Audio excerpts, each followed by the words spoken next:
नमस्ते। लॉयर और एडवोकेट, ये दो शब्द हम सब ने सुने हैं, राइट? और ज्यादातर टाइम हम इन्हें एक ही समझ लेते हैं।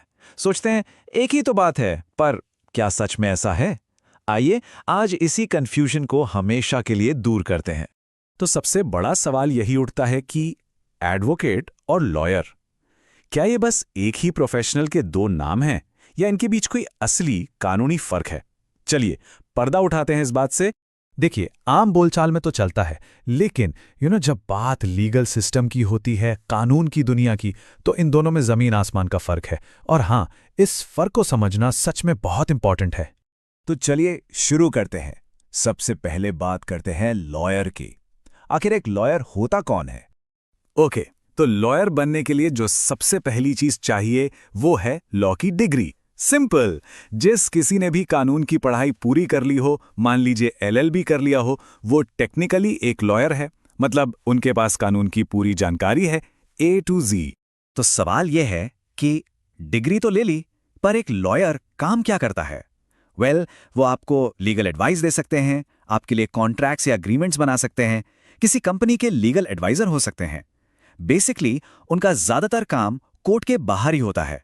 ये पॉइंट याद रखिएगा। ऑलराइट, तो लॉयर का कॉन्सेप्ट क्लियर है।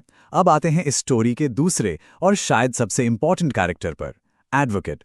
चलिए देखते हैं कि इनमें और लॉयर में क्या अलग है। और यहीं पर असली ट्विस्ट है।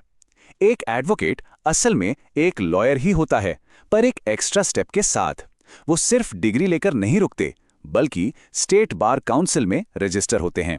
इस रजिस्ट्रेशन के लिए उन्हें एक एग्जाम जैसे AIBE क्लियर करना पड़ता है। सोच लीजिए, ये रजिस्ट्रेशन एक लाइसेंस जैसा है जो उन्हें कोर्ट के अंदर जाकर केस लड़ने की पावर देता है। तो इसका मतलब साफ है, एडवोकेट का कामकाज सीधा कोर्ट से जुड़ा है।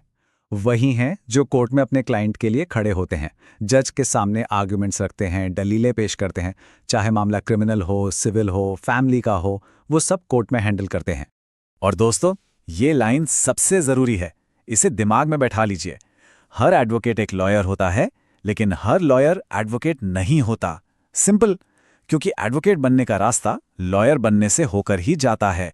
पर हर कोई जो लॉ पढ़ता है वो कोर्ट में प्रैक्टिस करने का लाइसेंस नहीं लेता।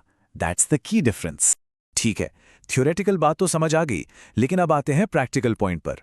मान लीजिए किसी को लीगल हेल्प चाहिए, तो उसे किसके पास जाना चाहिए? एक लॉयर के पास या एक एडवोकेट के पास? बिल्कुल आसान भाषा में इसका जवाब है, लॉयर के पास है कानूनी पढ़ाई और एडवोकेट के पास है कोर्ट में केस लड़ने का अधिकार। बस पढ़ाई वर्सेस अधिकार। चलिए इस टेबल पर एक नजर डालते हैं, इससे सब कुछ क्रिस्टल क्लियर हो जाएगा। देखिए, लॉ की डिग्री वो तो दोनों के लिए यस है, कॉमन ग्राउंड है। पर अब देखिए, कोर्ट में केस कौन लड़ सकता है? सिर्फ एडवोकेट। क्यों? क्योंकि उनके पास बार काउंसिल का रजिस्ट्रेशन है, जो लॉयर के लिए जरूरी नहीं। और इसीलिए जज के सामने बहस करने का हक भी सिर्फ एडवोकेट को ही है। Simple, right? तो पूरी बात का समरी क्या है? बस 2 लाइंस में। स्टेप 1, लॉयर मतलब जिसके पास लॉ की नॉलेज है। स्टेप 2, एडवोकेट मतलब वो लॉयर जिसके पास कोर्ट में प्रैक्टिस करने का लाइसेंस भी है। नॉलेज प्लस लाइसेंस, बस इतना ही। तो इसका प्रैक्टिकल मतलब क्या हुआ? मतलब ये कि अगर मामला कोर्ट तक जाना है तो एक एडवोकेट ही चाहिए, नो डाउट। पर हां, अगर सिर्फ लीगल एडवाइस चाहिए या कोई डॉक्यूमेंट ड्राफ्ट करवाना है तो एक लॉयर भी पूरी मदद कर सकता है। तो अब आप जानते हैं इन दोनों के बीच का असली फर्क। अब जब भी कोई कानूनी जरूरत होगी तो आपको पता होगा कि किसे चुनना है। सवाल यह है, अब अपनी जरूरत के हिसाब से आपका चुनाव क्या होगा?